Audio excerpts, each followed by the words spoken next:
Bienvenidos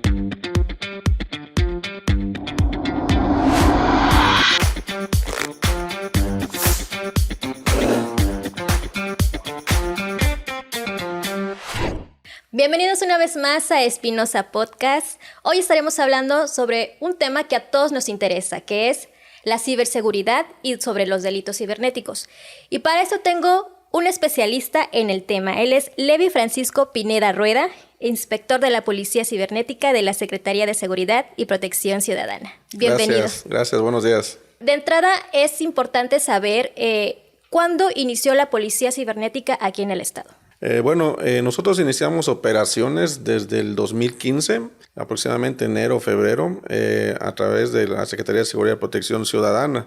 Posteriormente, pues nos fuimos involucrando con la Federación, que en el 2016 emite un modelo homologado de policías cibernéticas, el cual está en el diario oficial de la Federación. En su momento, organizado por la Policía Federal, que tenía la coordinación para la prevención de los delitos electrónicos.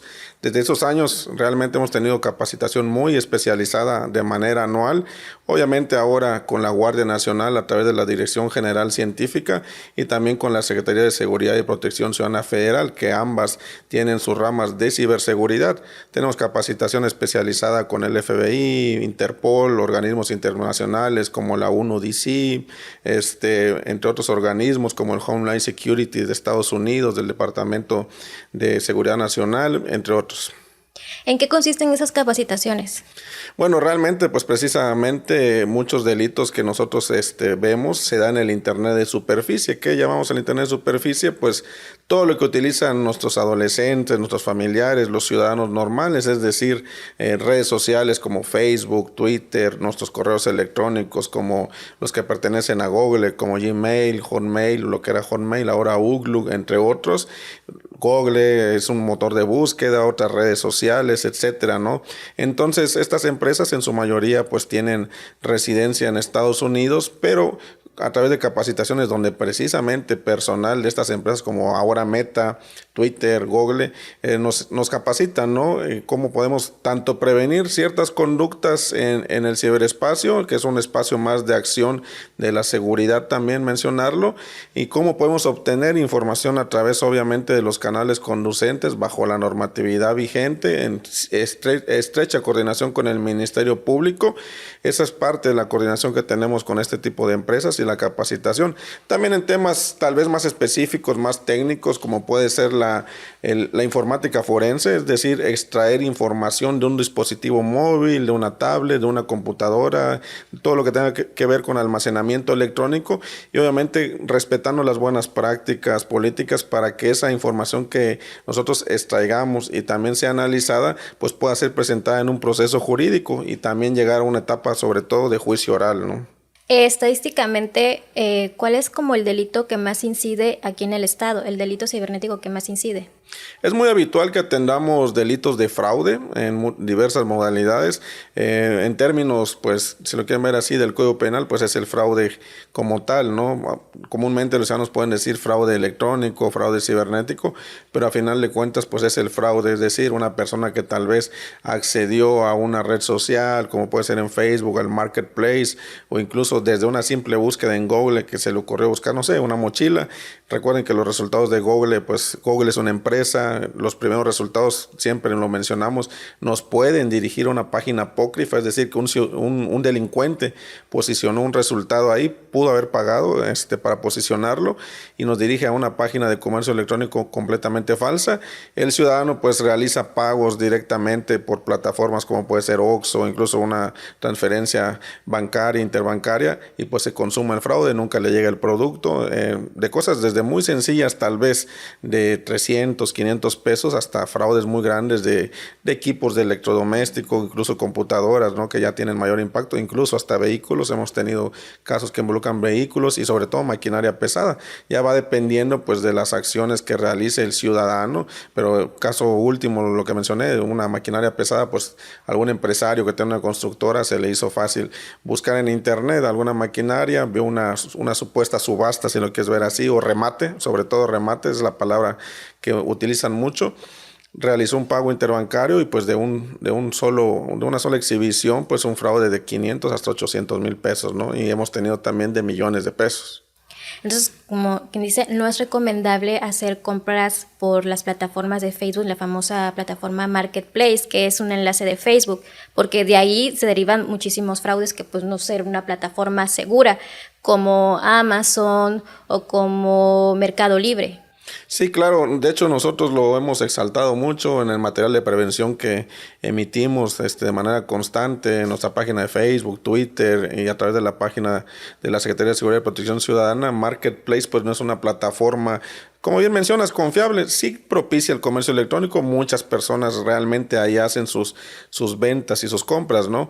Pero existen muchos perfiles falsos, no existe un método de pago pues confiable. Hemos tenido situaciones de que falsifican la captura de pantalla de una transferencia, ¿no? Es muy fácil manipularla y hay personas que les llega, les mandan la captura, envían el producto y pues se consuma así el engaño y el fraude, ¿no? También hemos tenido situaciones de que pues se quedan de ver en cierto lugar, hasta pagos con billetes falsos, etcétera. Hay muchas formas, pero sí Marketplace no lo consideramos una plataforma segura de comercio electrónico. Se tendría que tener mucha certeza con quién sí vas a realizar compras, es decir, ver la reputación, sobre todo, y pues que sea incluso algunas tiendas que sí se propician y sí divulgan sus productos en Marketplace, pues tienen un lugar físico, ¿no? Entonces hay que tener esa certeza. Y sí, como mencionas, plataformas como precisamente Amazon, Mercado Libre, también hay fraude en ellas. Pero ¿cómo se propicia? Ejemplo concreto en nuestra experiencia, Mercado Libre. Te contactas con el vendedor de cierto producto, te dice, ¿sabes qué? Para que no me cobre la comisión Mercado Libre, porque Mercado Libre les cobra una comisión por la venta de sus productos, ¿no? Por eso, así es como ganan ellos en su plataforma de comercio electrónico. Págame de manera directa a través del OXXO o una transferencia. Se salen de los mecanismos de seguridad que nos da la plataforma, como lo es Mercado Pago, y pues obviamente ya cuando quieres hacer una reclamación a la propia empresa, pues no puede darle continuidad porque tú te saliste del mecanismo de seguridad. Entonces rompiste las políticas y así es como se consume este tipo de delitos. Entonces, si van a utilizar Amazon principalmente o Mercado Libre o eBay, siempre realizar los pagos por los mecanismos que nos da la plataforma, no caer en este engaño esas serían las banderas rojas, ¿no? Que te digan, págame por afuera para que te salga más barato a ti y a mí no me cobren la comisión, ¿no? Pero sí utilizar los mecanismos de seguridad sobre todo.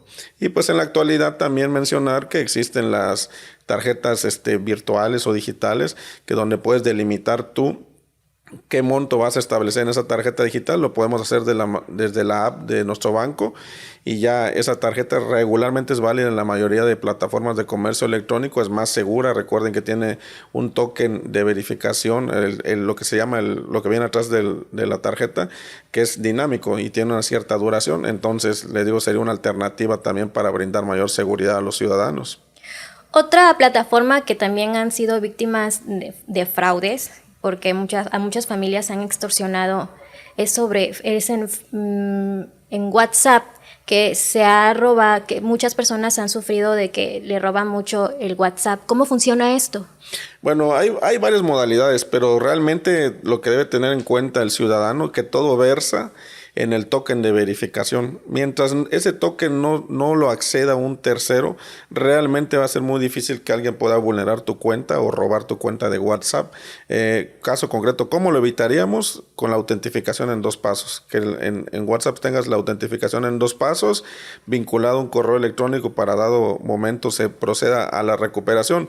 Pero una modalidad que estuvo pegando bastante en año y medio atrás, la detectamos en coordinación obviamente con otras policías cibernéticas, pero sí fuimos de los primeros en alertar el modo de operación.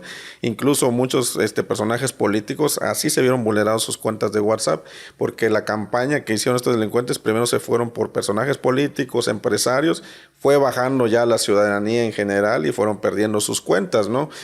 ¿Cómo se identificó? Vuelvo a repetir, el punto medular del robo de una cuenta es que logren acceso al token de vinculación.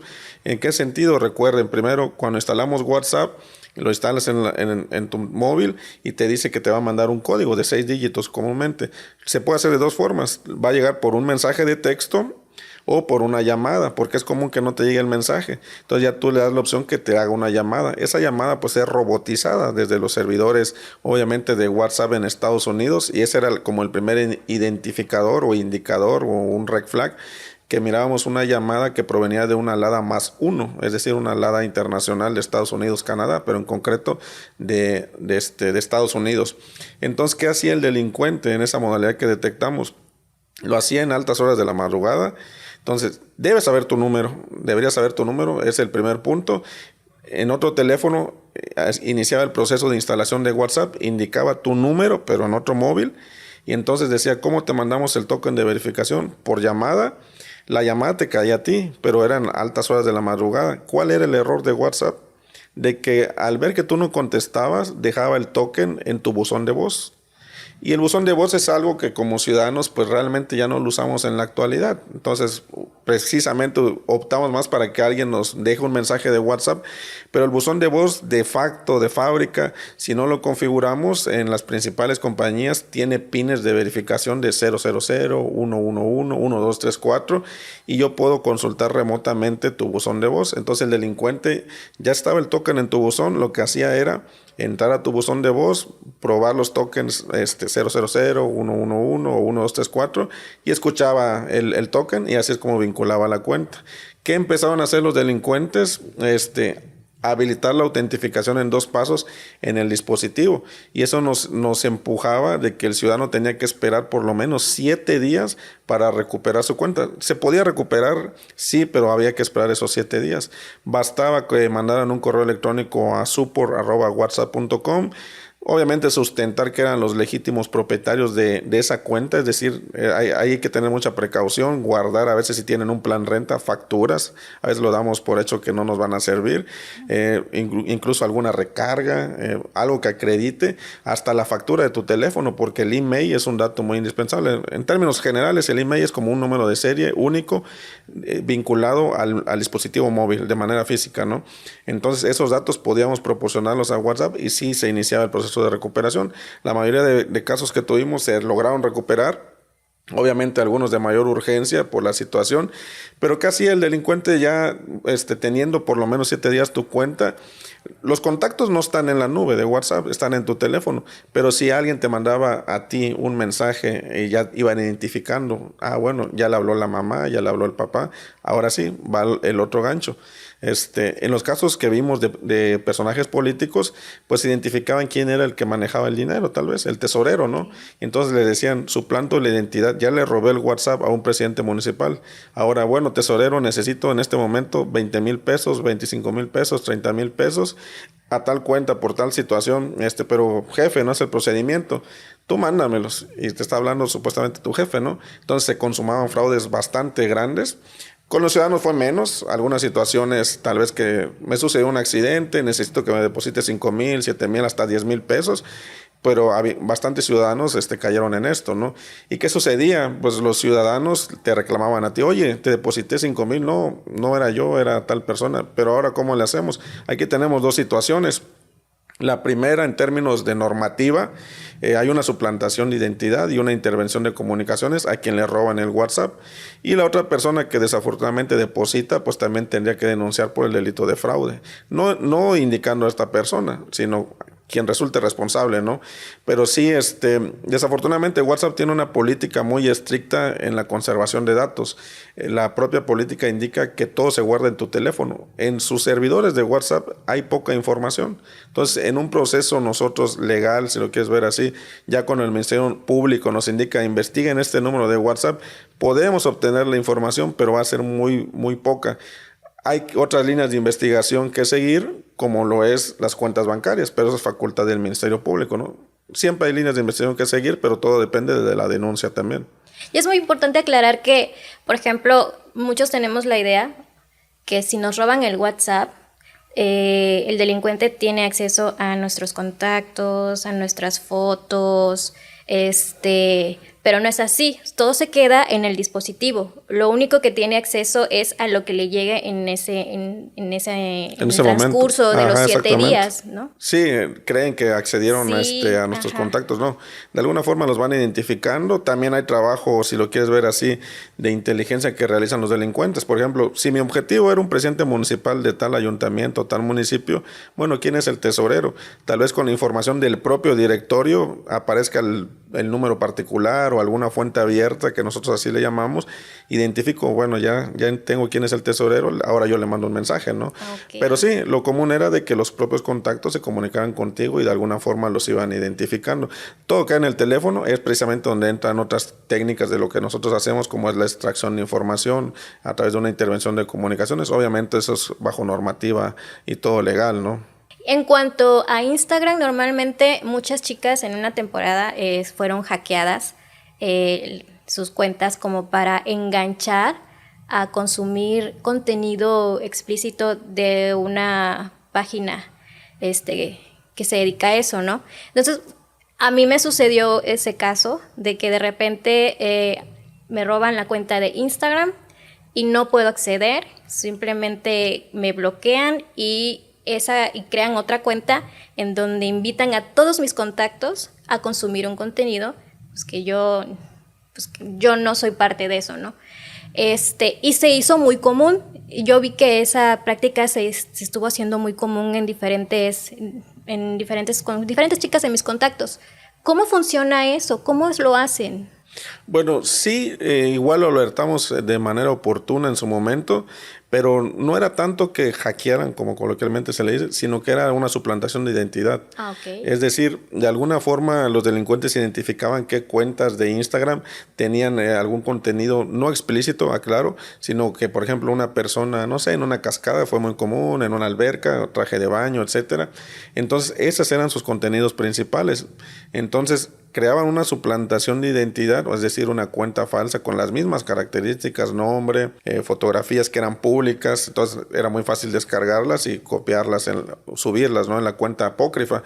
Pero en la descripción de la cuenta apócrifa ponían una liga supuestamente que vinculaba, obviamente, a esta página de contenido, ¿no?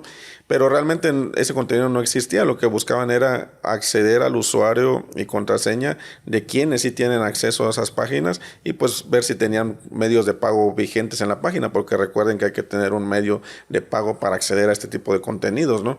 Entonces realmente lo que sucedió era una suplantación de identidad. Sí hubieron casos como el que mencionas, como el tuyo de un hackeo, pero fue en menor escala. La mayoría de casos fue suplantación de identidad y la característica principal que vimos era esa, que eran chicas, como bien mencionas, incluso rangos de edades muy delimitados, pero de que tenían fotos en traje de baño, por ejemplo. Entonces ese era el objetivo principal que detonaba este tipo de situaciones. Pero era muy fácil eliminarlo porque por lo menos Instagram y Facebook tienen una política que en sus propias normas identifican que si existen dos cuentas relacionadas, si lo quieres ver así, es decir, la cuenta real y la cuenta apócrifa, si el propietario de la cuenta real lo reporta directamente, es muy fácil que caiga o se elimine, ¿no? Es lo que siempre exhortamos a los ciudadanos porque nos llaman, oye, es que hay una cuenta falsa. Le decimos, es que lo tienes que reportar tú, porque así funciona Facebook, así funciona Instagram. Ya si hay gente que tal vez se le hace muy difícil, pero no tiene nada difícil, es nada más darle clic en los 3 puntitos y dice reportar cuenta, esta cuenta me está suplantando y digamos que Facebook e Instagram hacen ese match, bueno, esta cuenta tiene mayor antigüedad, sí tiene las mismas fotografías. Obviamente lo primero que trabaja es como un sistema y un algoritmo automatizado. Es probable que va a haber situaciones de que no lo elimine. Hay otros recursos, hay formularios en ambas plataformas donde sí tienes que llenar el formulario, tienes que dar tus datos personales, por eso también le decimos al ciudadano, lo tiene que hacer usted, porque hasta hay un mecanismo que te activa en la cámara para que tú te muestres en modo selfie, incluso gires izquierda, derecha y vayas sosteniendo tu identificación y con eso recuperas la cuenta y se elimina la otra, ¿no? Pues es un procedimiento que tiene que hacer el ciudadano. Entonces, como tú dices, es de forma aleatoria, no hay una persona que se dedique a estar robando cuentas, sino que vienen de otros lugares. Sí, y siempre lo mencionamos que a veces nos decían, no, que yo quiero saber quién fue. Y le digo, mira, los primeros casos, obviamente, ahí es donde nosotros sacamos y obtenemos la inteligencia. Porque los primeros casos vemos, bueno, son grupos delictivos que no están en México. Son grupos delictivos que están en otro país, de Sudamérica. Eso de las cuentas Instagram lo vimos mucho en países como Filipinas. Se asocia a otra conducta que le llamamos nosotros romance scam o scam lovers. También hubo mucho robo de cuentas de Facebook, pero lo primero que robaban era el correo Hotmail o el Outlook, ¿no? Vulneraban a través de phishing el correo Outlook o Hotmail, y ya que tenían acceso al Hotmail, te robaban tu cuenta de Facebook y tu cuenta de Instagram. También identificamos de que los vectores venían de países como Colombia. Entonces le decíamos a los ciudadanos que era difícil generar líneas de investigación en ese sentido como para deslindar responsabilidades, siendo lo adecuado pues que iniciáramos los procesos ellos de recuperación de las cuentas, ¿no? En el caso de lo que te menciono de Microsoft, es muy difícil que se modifiquen ciertos datos. Tiene que pasar un mes para que modifiques, por ejemplo, el número vinculado o un correo alternativo. Entonces el delincuente tenía acceso a tu correo, pero había un cierto tiempo que coexistían ambos, ¿no? Tanto el propietario y el delincuente. Pero lo que le interesaba realmente al delincuente era acceder al Instagram y al Facebook, porque de ahí vendían productos. Es decir, no sé si lo llegaste a ver, en los estados o las historias ponían: estoy vendiendo una televisión, estoy vendiendo un iPhone, y tus propios contactos y amigos en ambas plataformas, pues algunos decían, bueno, sí te lo compro, te deposito, y ya te reclamaban a ti. Nuevamente tenemos dos vertientes: a quien le suplantaron la identidad y quien resultó defraudado, ¿no? Hace rato mencionaste sobre el phishing. ¿Qué es el phishing? Bueno, ¿por qué se le llama así? Porque es como, el término es pescando, ¿no? Okay. Regularmente son técnicas de ingeniería social, utilizan varias ramas, pero principalmente ingeniería social. A veces involucran temas de ciberseguridad los delincuentes, como qué sentido, sé tu contraseña de alguna filtración, etcétera, ¿no? Pero se le llama así porque mandan de manera masiva, como el gancho, ¿no? Es decir, correos electrónicos se pueden mandar de manera masiva, y entonces por lo menos, digamos, de 100 tal vez caigan 2. Por eso se le llama como pescando, Okay. ¿no? Del phishing vienen varias contracciones dependiendo del vector. Por ejemplo, un vector puede ser los mensajes de texto simples, pues, y se le coloquialmente en el argot de ciberseguridad le llaman smishing. Si utilizan una llamada telefónica, se le llama vishing. Entonces, esas contracciones vienen, pero lo principal es phishing. En otros términos, igual es una suplantación de identidad o una intervención de comunicaciones. Pero este tipo de anglicismos es muy común en el argot de ciberseguridad. Otro, podríamos decir que han llegado mensajes apócrifos en los celulares diciendo de que, por ejemplo, es el segundo intento de tu paquetería, ¿no? Si quieres recuperarla o si quieres saber más, dale clic acá. Y ese clic, ¿a dónde te manda? Eso lo podemos considerar igual, es un vector de phishing, pero como son mensajes, digamos, es mishing, ¿no? Como coloquialmente. Pero regularmente van a buscar obtener tus datos bancarios. Ese mensaje de texto que dices siempre va a tener una situación alarmista, lo del paquete. Incluso personas que no están esperando ningún paquete caen en ello. A veces hay que usar el sentido común, ¿no? Pero personas que sí es muy habitual que tengan pedidos de paquetería en Amazon, en alguna empresa, DHL, etcétera, ¿no? Bueno, sí, ciertamente sí tengo un paquete pendiente.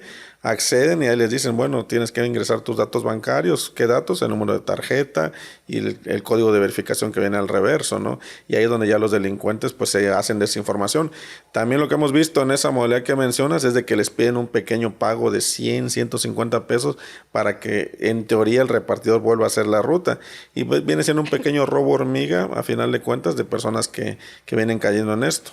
También muy parecido a eso que mencionas, situaciones de que de alguna forma llegan a una página de venta de productos y les dicen son 100 pesos de la paquetería, y pues se va haciendo muy pequeños robos, pero pues a través de técnicas como phishing pues uno va a caer de 100 por lo menos, ¿no? Otra modalidad así podríamos decir que ahorita con las aplicaciones de citas, ¿no? De que yo viendo ahí por TikTok, de que muchas niñas jóvenes han sido víctimas de personas que les piden dinero cuando les dicen, no, que te voy a enviar un paquete, ¿no? Pero para que puedas recibirlo, tienes que pagar cierta cantidad en aduanas. Y pues las niñas van y lo pagan, y en realidad son personas que ni siquiera les mandan nada. y que pues están en otros países y que ni siquiera son las personas de las que están comunicando, son de otros países que pues, nada que ver. ¿Cómo funciona eso? Es muy parecido, pues hay técnicas de ingeniería social y buscan obviamente un sector vulnerable, si lo quieres ver así, como tal vez puede ser nuestras niñas, niños, adolescentes. No hemos tenido casos en concreto, eso que yo recuerde, por lo menos aquí en el estado. Parecido tal vez sí. Precisamente me contactaba una persona hace unos días, ahorita que pasó el Día de las Madres, en Marketplace igual, encontraron una florería y que te la llevan a tu casa las flores y nada más tenías que pagar el Didi o algo así y pagabas las flores, ¿no? Entonces contratan el supuesto servicio, sí llegan las flores, llegaron en efecto, pero atiende una niña. Como que el delincuente se da cuenta que sí, quien recibió las flores es una niña, es como el vector, ¿no? Pero ya que realiza el pago, posteriormente le mandan mensajes, oye, que los billetes que me diste son falsos. Y una serie de insultos y amenazas, pero como ven que son menor, saben que va a acceder al menor, tal vez a decirles, bueno, si son falsos te lo vuelvo a pagar. En teoría iban a llegar al domicilio nuevamente a decirle, oye, tus billetes son falsos, págamelo de nuevo. Ese sería el gancho, el fraude. Pero afortunadamente los tutores se dieron cuenta y pues entablaron una conversación que si eran falsos los había sacado del cajero, no era posible, y que pues iba a meter una queja en la empresa, ¿no? Si realmente era un repartidor de Didi, ¿no? Pero son situaciones que sí se buscan aprovechar, si lo quieres ver, de la inocencia, o que los menores a veces son fáciles de engañar, o sobre todo de coaccionar, ¿no? Que les pueden amenazar en ese tipo de situaciones. Y también es importante mencionar, Levi, que no es recomendable que los niños a cierta edad ya estén manejando dispositivos, porque como tú dices, son presa fácil, son vulnerables, pueden caer en delitos, hasta delitos sexuales. ¿Qué recomendaciones les darías a los padres? Sí, de hecho nosotros parte de las actividades que hacemos dentro de la Policía Cibernética es esta parte de proximidad social a instituciones educativas de todos los niveles, ¿no? Desde primaria, secundaria, preparatoria, universidad, pero bueno, nos vamos hasta primaria, secundaria y siempre exhortamos, incluso a los padres de familia, como bien mencionas, hemos tenido obviamente pláticas con los padres de familia y puntualizarlo. Todas estas redes sociales, la mayoría de las redes sociales, Twitter, Facebook, Instagram, coinciden en un rango de fechas de 13 a 14 años. Entonces ellos dicen, bueno, para que puedas tener una cuenta, el mínimo de edad es entre 13 y 14. A través de esto hay estudios, no es de que de manera tajante la red diga, bueno, así se me ocurrió, no.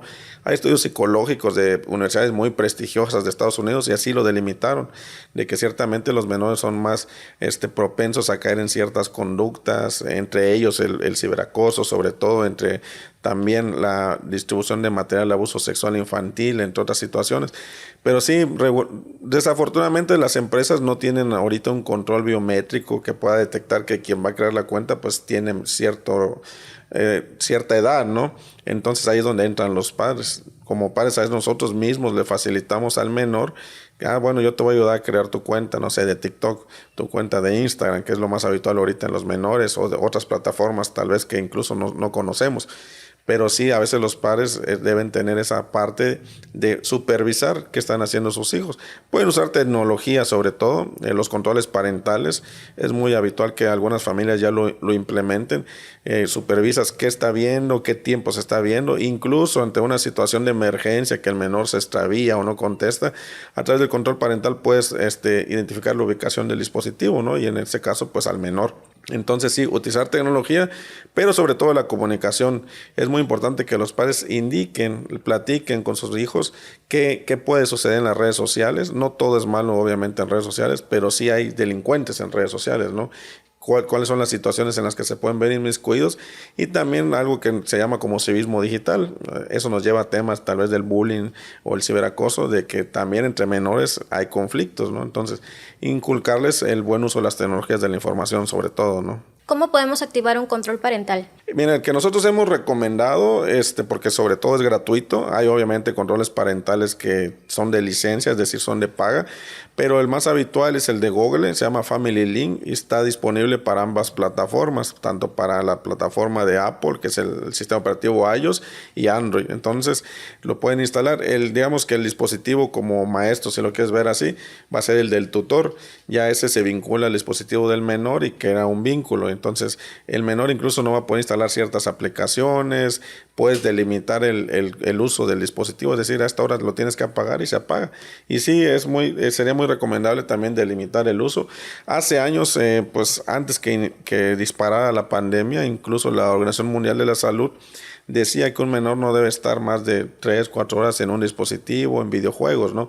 Obviamente a raíz de la pandemia pues esos tiempos cambiaron, pero aún así los tiempos realmente son muy exagerados de algunos menores con el uso de dispositivos electrónicos, ¿no? Levi, me gustaría saber sobre algunos casos de éxito que ha tenido la policía cibernética.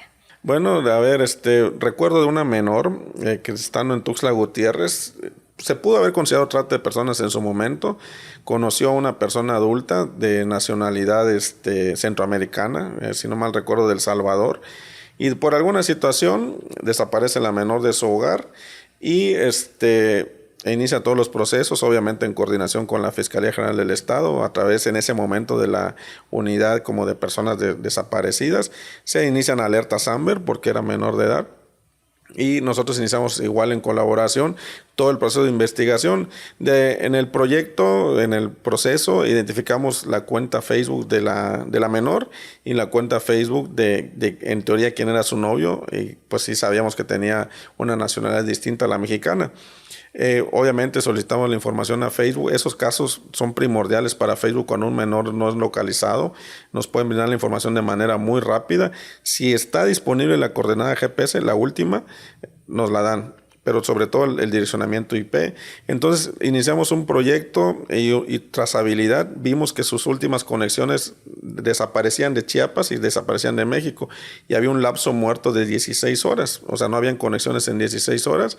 Y aparecen conexiones nuevas, es decir, direcciones IP ya de El Salvador. Entonces, y determinamos que hay una de Chiapas, de Tuxtla Gutiérrez a El Salvador, son aproximadamente 16 horas. Entonces ya sabíamos que estaba en El Salvador con base a su direccionamiento IP. Obviamente allí entran acuerdos bilaterales, coordinación internacional que activó la Fiscalía del Estado y emitieron alertas de radio, otro tipo de alertas en El Salvador. Fue tanta la difusión en El Salvador que la menor solita llegó por su propio pie a un departamento de policías. Obviamente inician todo el proceso de repatriación hacia acá y ya es que se recuperó una menor que había salido obviamente de México. Eso es en términos de personas desaparecidas. Las tecnologías nos sirven en este tipo de situaciones sobre todo, ¿no? También hemos tenido diversos casos, ya sentencias obtenidas, obviamente siempre en trabajo colaborativo con la Fiscalía General del Estado, en específico la Fiscalía contra la trata de material de abuso sexual infantil, es decir, menores que por alguna situación se vieron amedrentados, violados por incluso parientes y todo, ¿no? Pero hay material de abuso, es decir, como pornografía, entonces se detecta esto, se inician todos los trabajos, diversas ramas colaboran en esto, desde psicología, medicina legal, sobre todo para analizar evidencia digital, porque nosotros a final de cuentas trabajamos con evidencia digital, pero en todos esos procesos que hacemos, pues identificamos obviamente a los infractores. El simple hecho de transmitir, es decir, que envíen material de abuso sexual infantil, se tipifica el delito. Entonces hay que tener mucha precaución. Si por algún error te llega a tu dispositivo, eliminarlo, no compartir, porque se puede obviamente detectar y configura conductas. Y en ese sentido, pues estas denuncias sobre todo son relevantes para nosotros porque vienen desde Estados Unidos. La evidencia digital viene desde Estados Unidos a través obviamente de la Guardia Nacional, se aterriza acá y es así que hemos tanto rescatado menores que están siendo abusados sexualmente y están produciendo material de abuso sexual infantil, esos delincuentes, y también los simples consumidores que nada más transmiten. Hemos obtenido obviamente sentencias ya para este tipo de conductas. Esto es importante mencionar, que si tienes contenido sexual, es importante decir, no lo compartas, porque desde ese momento ya estás infringiendo en un delito, ya eres un delincuente, podríamos decir. Eso le pasó a una famosa youtuber de que de repente habló mal de una chica que era menor de edad y le encontraron en su dispositivo pues contenido de ella. Creo que era contenido sexual o no. Sí, es que era menor de edad, ¿no? Se hablaba de un abuso. Exacto. De varias personas, pero sí recuerdo el caso, fue algo polémico. pero ella misma estaba dando a entender, lo tengo en mi teléfono, en su podcast o no sé cómo se le llame, y estaba diciendo, lo estoy viendo, se consuma el delito. Está diciendo, lo tengo en mi posesión, es producción, almacenamiento. Hay una serie de verbos, están en la Ley General de Trata, tiene un nombre muy largo, no lo vamos a decir completo, pero es una serie de verbos rectores, lo que es saber quién transmita, difunda, incluso incite a un menor a producir material de abuso sexual infantil, transmita, es una serie de verbos. El simple hecho, entonces, el almacenamiento propio configura ese delito, ¿no? Y así es como se disparó ese caso, ¿no? Que es suponer que quedó en algún arreglo, pero obviamente es un delito grave el material de abuso sexual infantil. Es una modalidad de trata de personas, de hecho. ¿Y a cuántos años de cárcel es? La simple transmisión como tal, obviamente tiene ciertos agravantes, pero sí puede ser de 10 a 15 años o más. Entonces sí se considera entre los delitos graves. Solo por tener exactamente. el contenido. Obviamente hay una media aritmética que es lo que los ministerios públicos y sobre todo los jueces tienen que aplicar para llegar a una sentencia de este tipo, pero nos podemos ir de 5, 10 hasta 15 años. Entonces hay que tener obviamente precaución con el simple hecho de transmitir material que involucre menores. No así el de personas adultas, pero igual recordemos que si esas fotografías de personas adultas no tienes el consentimiento, igual en nuestro Código Penal del Estado de Chiapas ya de varios años tenemos lo que coloquialmente le dicen la ley Olimpia, ¿no? Ajá. Y igual hemos tenido casos de esa situación. Las penalidades, desafortunadamente, considero que en nuestro Código Penal quedaron muy bajas. O sea, 5 creo que es una de las penalidades, con agravantes, obviamente, si la persona quien difundió ese contenido tuvo una relación sentimental con la víctima, se van agravando, ¿no? Pero aún así son penalidades realmente muy bajas que en la mayoría de casos seguramente han quedado en un arreglo reparatorio, en conciliación. De hecho, precisamente el día de ayer tuve una audiencia de juicio oral de ese delito, delitos contra la privacidad sexual o intimidad corporal. Y han sido pocos los que han llegado a esta etapa de juicio oral. Entonces, sí, invitar, obviamente, fomentar la denuncia de este tipo de delitos, ¿no? Sí, es importante la denuncia porque si no, eso ya se vuelve muy normalizado, ¿no? Y háblanos un poquito también de la ley Olimpia. Sí, hay que puntualizar que si bien hace años no existía en nuestro Código Penal, no significa que no se tipificaran otras conductas. Recuerdo que cuando se detonó esto de los packs, casi coloquialmente, obviamente la mayoría de víctimas eran mujeres. Pues buscamos la manera, siempre buscamos la manera de cómo atender esa situación. Muchos de esos casos se lograron inicializar, porque siempre tiene que ser en coordinación con el Ministerio Público, por conductas que ya existían en nuestro código. Sobre todo la extorsión, se aplicaba a la extorsión, muchos casos se iniciaron por extorsión, a pesar de que no teníamos esa conducta como tal de las fotos íntimas. Algunos casos como discriminación, otros casos como delitos contra la moral pública, pero por ejemplo irnos a la extorsión sí agravaba ciertas conductas, pero sí se atendieron aproximadamente del 2017, recuerdo que detonó esto, bastantes casos. Desafortunadamente creo que algunos quedaron es muy importante darle continuidad a los protocolos.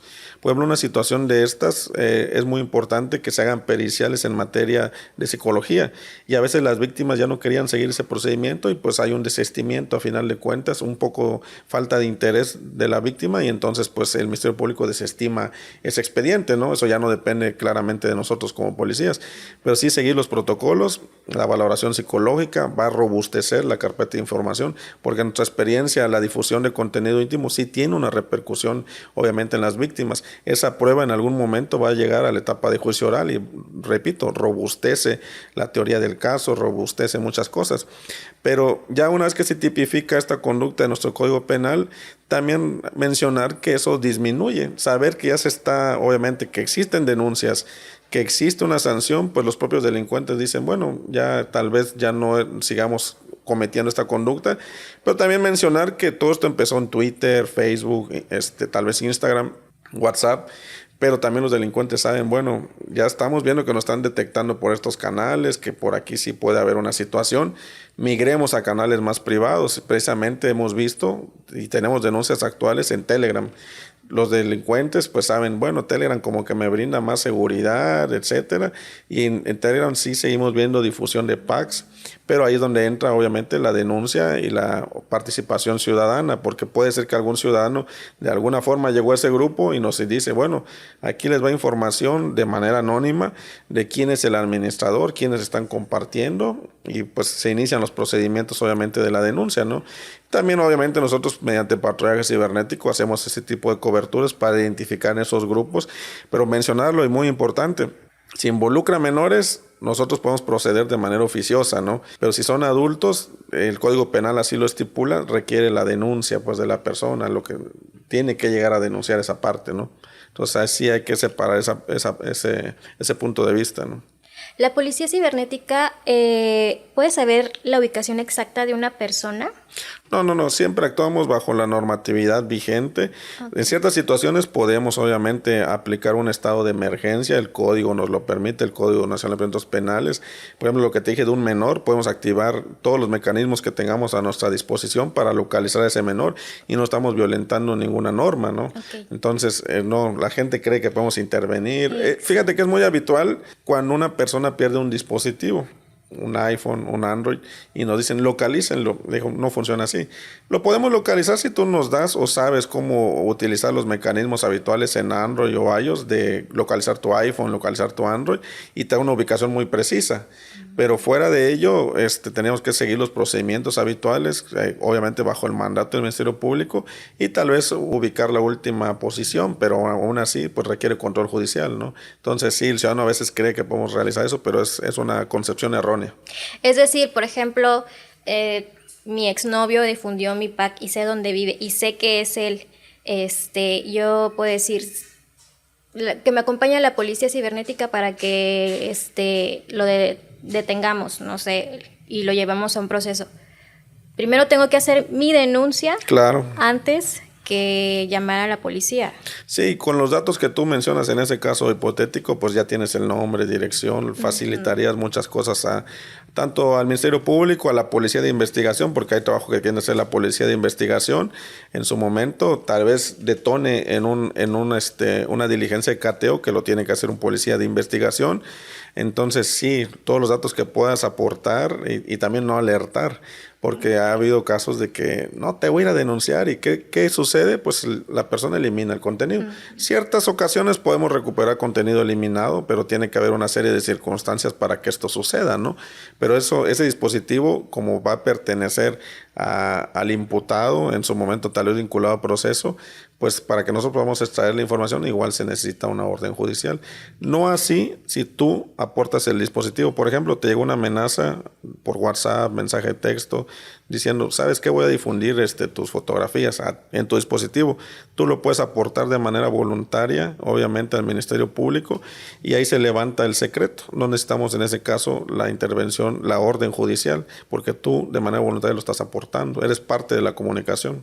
¿Cómo la policía cibernética hace prevención en los jóvenes? De manera constante emitimos en las redes sociales, obviamente de primera instancia, la página Facebook de la Secretaría de Seguridad y Protección Ciudadana, la de la Policía Cibernética, Twitter e Instagram, ¿no? Todavía no tenemos TikTok, pero de ahí, sobre todo, llegamos a las instituciones educativas. Obviamente cada institución nos lo tiene que solicitar a nuestra titular, la comisaria general Gabriela Cepeda Soto, fijar una fecha probable, una persona que funja como enlace también para la logística, y seguramente ahí estaremos, principalmente Tuxtla Gutiérrez, ciudades aledañas. Hemos ido a otros municipios, pero también podemos hacerlo de manera virtual. Tenemos las herramientas o las propias instituciones nos proporcionan esto. Claro, el contacto directamente con los estudiantes es mejor. Pero sí, principalmente eso, las pláticas que realmente hacemos. Y déjenme decirlo, no son pláticas que pura teoría, si lo quieres ver así. Mostramos de manera muy práctica, incluso con demostraciones en vivo, cómo puede ser engañado un menor. No solo un menor, porque esos mismos ejemplos que ponemos funcionan para adultos. Hemos tenido casos de adultos que caen en ese tipo de situaciones, pero siempre tratamos de hacerlo dinámico para que sea la información captada de manera correcta. En las llamadas de extorsión, ¿ustedes también tienen injerencia en eso? De que de repente te llaman de otros países y ni siquiera sabes ni para qué ni qué. Bueno, es poco habitual de otros países. Se da en una modalidad que si quieres comentamos como los de montadeudas, son llamadas de otros países.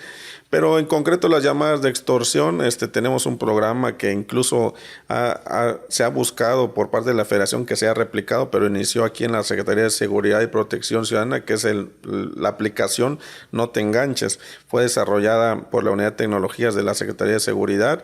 Se trabaja de manera muy coordinada con la Fiscalía Antisecuestros a través de su área de análisis táctico. Ellos como analistas supervisan todo ese flujo de información. Hay un número de 24 horas que se vincula a la app y sobre todo la principal base de datos, porque los ciudadanos crean que sí reportan, es a través del 089. Entonces tenemos 089, denuncias que recibimos nosotros como cibernética, también lo que tiene la Fiscalía Antisecuestros, digamos esta triada, concentra la base de datos de No Te Enganches. ¿Qué pueden hacer en la aplicación? Puedes tú reportar, es completamente anónimo, pero también te dan un seguimiento, porque vamos viendo también la tonalidad de qué es la extorsión. Hay varias modalidades de extorsión, desde que te ganaste un premio, pero sobre todo lo que está detonando mucho por alguna situación es que simulan ser un cártel delictivo. Te dicen, ¿sabes qué? Estoy afuera de tu negocio, ya sé de qué color es tu negocio. ¿Cómo lo obtienen? De internet, Google Maps, por ejemplo. Saben cuál es tu negocio y ya te dicen. Caen en una situación de pánico o pueden tener información bancaria tuya. Ya sé cuál es tu tarjeta bancaria de tal institución, cuánto tienes de saldo, etcétera. Deposítame tal situación. Pero sobre todo, simular ser un cártel delictivo es una de las principales modalidades. Entonces, ese seguimiento que se hace la redundancia, con la base de datos que tenemos, ya tenemos indicadores, cuáles son los números extorsivos que están utilizando cierta modalidad, e incluso con el trabajo que hace la Fiscalía Antisecuestros, ya de dónde provienen las llamadas, y en un 99%, por no decir el 100%, provienen de centros penitenciarios del norte centro del país. Santa Marta, Catitla, algunos que están más en ese tipo de situaciones, en Estado de México, Jalisco. Entonces ya esa información que le brindan al ciudadano en ciertos casos, no siempre, hay que tenerlo claro, y la que se divulga de manera pública en la página de la Fiscalía, en nuestra página, salen las estadísticas. Este número proviene de tal penal. Entonces el ciudadano ya puede estar como más tranquilo, y obviamente también lo que hacen es eliminar esos números, porque la Ley Federal de Telecomunicaciones indica, si están en un ambiente delictivo, se pueden eliminar. Entonces también ese trabajo que no ve el ciudadano, pero que está atrás, es eliminar esos números para que se vaya reduciendo, ¿no? Y pues es situaciones que están en otros estados, pero a final de cuentas repercuten en nuestros ciudadanos. Entonces sí utilicen la aplicación No Te Enganches. Sí, hay cierto escepticismo de los ciudadanos de instalar una aplicación gubernamental. También siempre los hemos invitado. En la página de la Secretaría de Seguridad y Protección Ciudadana hay un apartado de consulta pública. Entonces, ¿cuál es? sspc.chiapas.gov.mx/. No Te Enganches, pero los espacios con guión bajo. Ahí ustedes pueden consultar algún número y ahí les va a indicar si ya tenemos un reporte. También hay una estadística pública en la página principal de la Secretaría de Seguridad de cuáles son los números que ya tenemos reportes. Hay un mapa de calor y las modalidades. Todo eso es información completamente pública para el uso del ciudadano. Hace rato mencionaba sobre las aplicaciones que son fraudulentas, como los famosos montadeudas. Platícanos un poquito de eso, ¿cómo funciona? Fíjate que empezó hace años, tal vez 2 años, si no estoy mal. Tuvo una incidencia muy alta, subió bastante la incidencia de esto. ¿Por qué? Obviamente porque el ciudadano, pues con la simple palma de su mano, es decir, un teléfono celular, podían acceder a un préstamo sin controles, como qué controles, el buró de crédito, ¿no? Entonces empezaron a creer que esas son supuestas financieras. Yo así lo recalco, supuestas financieras. Entonces, con una simple aplicación, pues les daban préstamo. Y sí, tuvimos casos de que sí, tuvimos conocimiento que les daban, no sé, 3,000 pesos, 500 pesos, 1,500. Les cobraban mucho más de lo normal, ¿no? Y pagaban.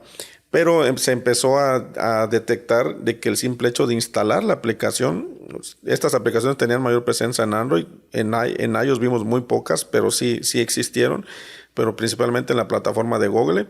Entonces no percataban los permisos. ¿Qué permisos te pedían esas aplicaciones? Acceder a tu galería de fotos.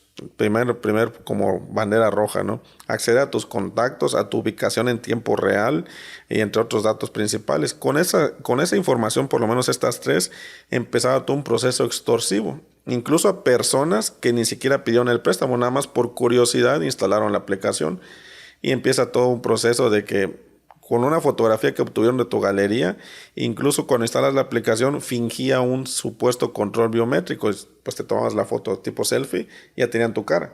Con esa fotografía, habían procesos de discriminación que decían esta persona es un violador, es un pederasta, violador de niños, si era mujer que es una prostituta, etcétera, y empezaron a divulgarlo con tus propios contactos y te decían para que pare esta divulgación pues tienes que pagar lo que te prestamos o lo que ni siquiera te prestaron.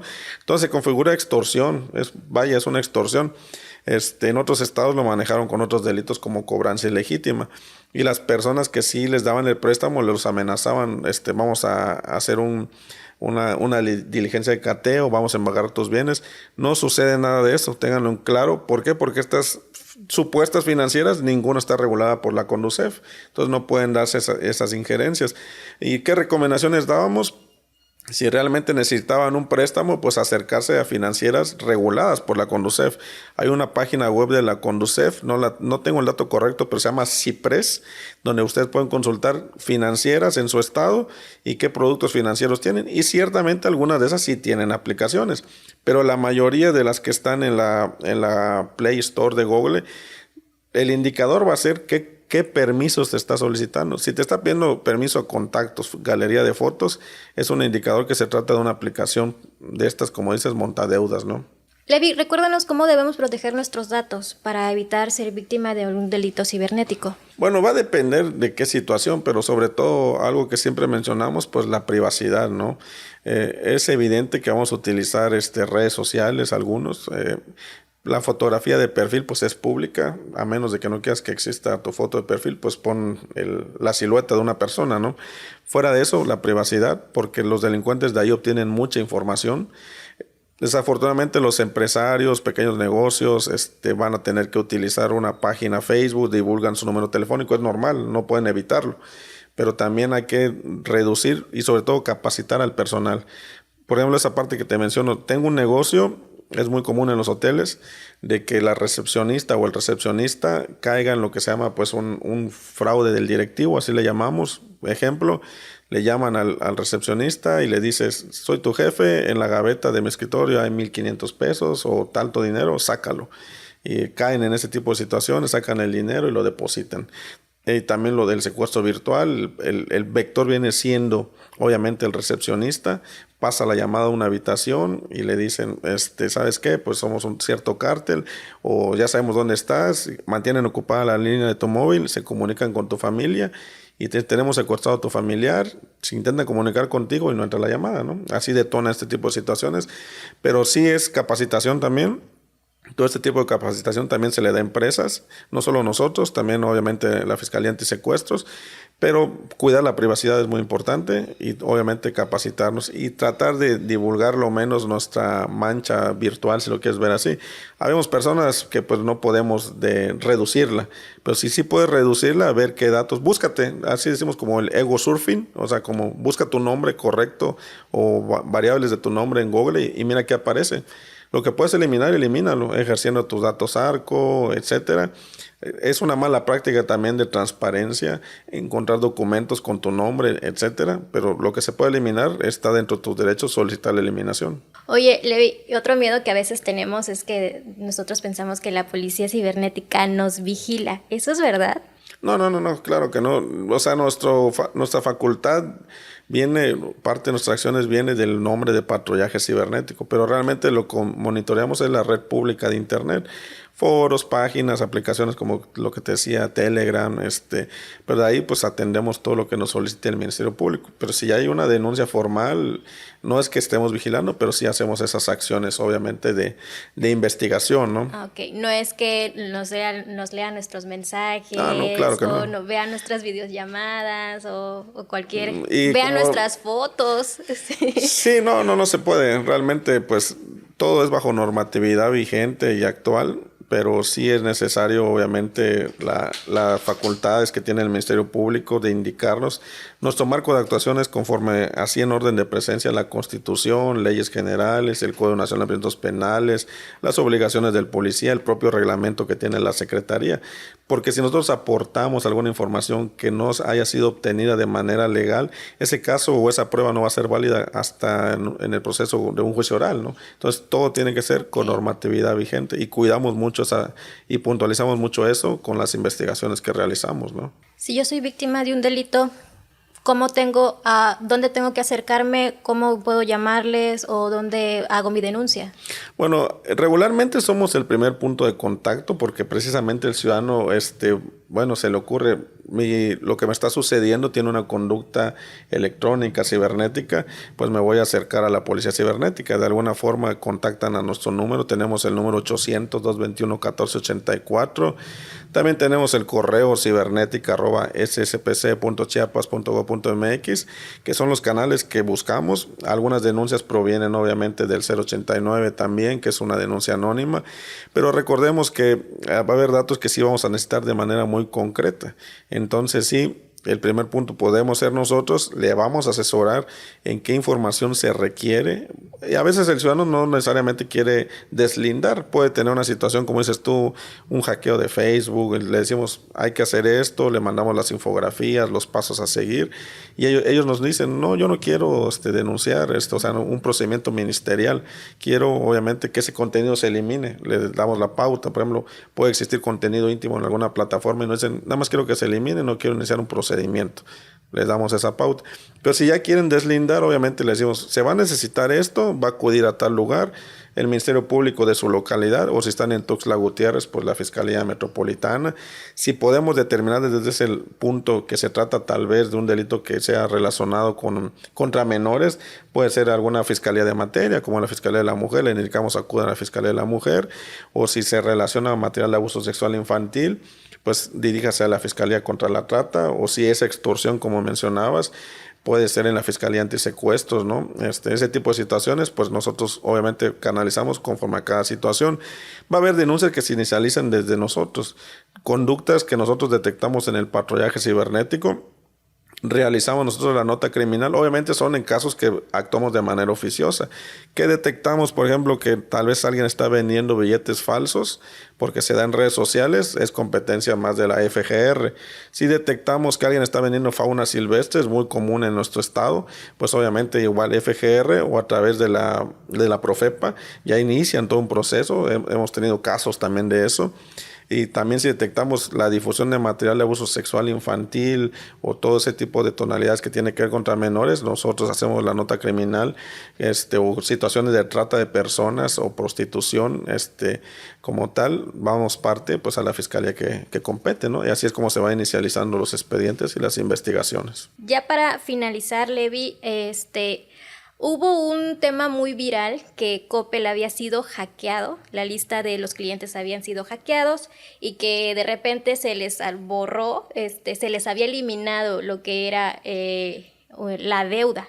Pero pues ¿cómo pasó eso si se supone que es una empresa que debe tener ciertos controles para que no pase eso, vaya? Sí, no dudo que los tenga.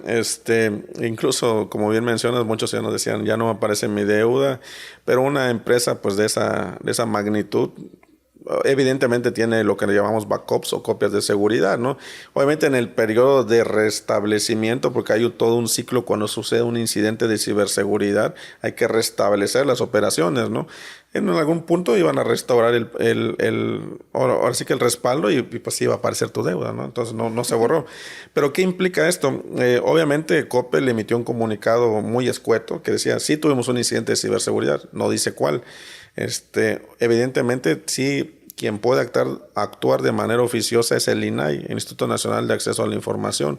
¿Por qué? Porque existe una Ley Federal de Protección de Datos Personales en dos vertientes. Para Coppel aplicaría la de Ley Federal de Protección de Datos Personales en posesión de particulares, ¿no? En esa situación, Coppel sabemos que tiene datos muy sensibles, como es las huellas regularmente, son datos biométricos. En algunos de sus productos tiene la iris, he sabido que tiene la iris. y sobre todo los datos personales habituales, ¿no? Tu nombre, tu dirección, tu teléfono, correo electrónico, tu CURP, etcétera. Una gran gama, ¿no? Entonces sí tiene que informar. El INAI tuvo que haber iniciado un proceso para ver qué sucedió realmente y ver cuál fue el impacto contra los ciudadanos a través de ese incidente de ciberseguridad con Coppel, que se empezó a especular que fue un ransomware, no irnos muy técnico, que es un ransomware, y sí está atacando mucho. Hemos tenido empresas chiapanecas que han sido víctimas de ransomware. Es un malware, es decir, un virus que cifra la información, y si no haces el pago, es una extorsión, un secuestro y una extorsión, pero secuestro de datos. Si no haces el pago en bitcoins, pues divulga tu información. Hay un segundo factor de extorsión. Entonces, hay un impacto, obviamente, que se divulga la información, documentos, bases de datos, datos personales. Entonces, se especula que lo que sucedió con Coppel, pero repito, esa especulación fue un ransomware, aunque también se hablaba de accesos no autorizados a ciertos sistemas, y le sumó más que empezó a divulgarse una supuesta base de datos en los foros no son de la Deep Web, pero son foros de filtraciones, pero esa base de datos no es tan voluminosa para el impacto que tuvo Coppel. Entonces se asume que esa base de datos es anterior a los hechos, entonces no se asocia. Pero sí, hay que tener mucha precaución. Desafortunadamente, pues para abrir una cuenta te piden tu huella, no es parte de su propia política. Pero un ciudadano puede ejercer sus derechos si realmente se empieza a ver afectado a través de esa filtración, puede ejercer una denuncia a través del INAI. Exacto. Exactamente. Pero sí pudo el INAI haber actuado de manera oficiosa para ver realmente el impacto que hubo de ese incidente de ciberseguridad. Es lo que se especula que sucedió con Coppel. Pero vuelvo a repetir, ha sucedido también con empresas chiapanecas. Hace rato mencionaste la Deep Web. ¿Qué es la Deep Web? Bueno, le llaman como Internet profundo. También es distinto a las Darknets, pero ambas tienen esa parte. Se cree que todo lo que está ahí es malo, porque sí se sabe de que puedes obtener drogas ahí a través de ciertos mercados que existen. Para acceder a la Deep Web no es con un navegador habitual, tienes que utilizar un navegador distinto, como es el Tor, entre otros. Pero no todo lo que está ahí es malo, hay que también puntualizar esa parte. Incluso muchos periodistas de investigación de otros países que son algo paranoicos también, pues utilizan el navegador Tor para cuidar su privacidad. Porque lo que hace Tor es cuidar tu privacidad también. Las conexiones son distintas a las direcciones IP habituales, es muy difícil realmente darle rastro. Quedan rastros siempre, pero entonces hay periodistas que lo utilizan. No todo es malo, puedes encontrar bibliotecas en la Deep Web, pero también puedes encontrar contenido nocivo por ejemplo, para menores. Asesinatos, videos de asesinatos, violaciones, etcétera, ¿no? Que ya no es muy diferente a lo que vemos normalmente en el internet, porque la venta de armas ya está como que es muy normalizado. El contenido sexual de niños también, o sea, ya no es tan profundo la Deep Web como tú dices, sino que podemos encontrar de todo. Sí, de hecho la mayoría de conductas que nosotros trabajamos se dan en el internet normal, como mencionas. Grupos de ventas de armas existen en Facebook, en Telegram tal vez, hasta en WhatsApp. Venta de drogas ha disminuido en el internet normal, pero se daba mucho en Facebook. Ahora ya lo vemos en canales más cerrados como Telegram, ¿no?